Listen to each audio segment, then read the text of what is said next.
আনিব পাৰিম।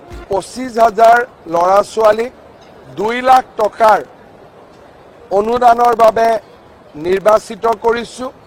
1 লাখ টকা ৰাজ সাহায্য হিচাপে পাব আৰু 1 লাখ টকা তেওঁলোকে 3 বছৰ গেপ দি পৰৱৰ্তী 5 বছৰত সৰু ইনষ্টলমেণ্টৰ জৰিয়তে উভতাই দিব লাগিব আৰু চৰকাৰক তাৰ বাবে কোনো সুদ বা ইণ্টাৰেষ্ট দিব নালাগে। আজি আমি 25,000 ল'ৰা ছোৱালীক প্ৰথম বেটছটো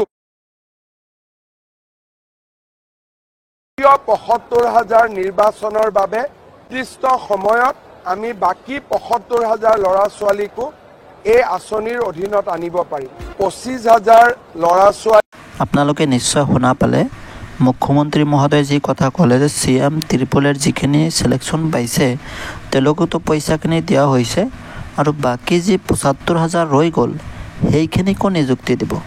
মানে ইয়াতে নতুনকৈ এপ্লাইৰ কথা নাই, মানে যিখিনি পোৱা নাই সেইখিনিৰ কথাহে কোৱা হৈছে। আপোনালোকে যদি ভালকৈ মন দি শুনে তেনেহ'লে নিশ্চয় বুজি পাব যে ইয়াত নতুনকৈ যিবিলাকে এপ্লাই কৰিব তেওঁলোকক নিৰ্বাচন কৰাৰ কথা কোৱা নাই।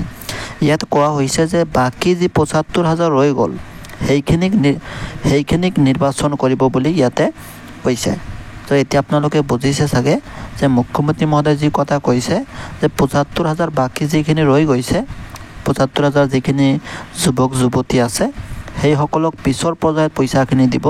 ইয়াতে আপোনালোকে নতুনকৈ এপ্লাই বুলি কিছুমানে ভাবি আছে যদিও তেনেকুৱা নহয়, বাকী যিখিনি ৰৈ গৈছে সেইখিনিৰ কথাহে কোৱা হৈছে ইয়াতে, মানে সেইখিনিহে পইচাখিনি পাই যাব। ইয়াতে আপোনালোকে নিশ্চয় ভাবি আছিলে যে ইয়াতে নতুনকৈ এপ্লাই কৰিব, নতুন বেলেগে পাই যাব, আমি নাপাওঁ। আপোনালোকে যিখিনি কষ্ট কৰিছে কষ্টৰ ফল নিশ্চয় আপোনালোকে পাই যাব আৰু আপুনি যদি নিশ্চয় যোগ্য আৰু আপুনি পোৱা উচিত তেনেহ'লে নিশ্চয় আপুনি যিখিনি কষ্ট কৰিলে তাৰ ফল নিশ্চয় আপোনালোকে পাব। সেইকাৰণে মুখ্যমন্ত্ৰী মহোদয়ে অতি সোনকালে যিখিনি মানুহে ইয়াক আশা কৰি আছিলে আপোনালোকে আশাটো পূৰণ কৰক।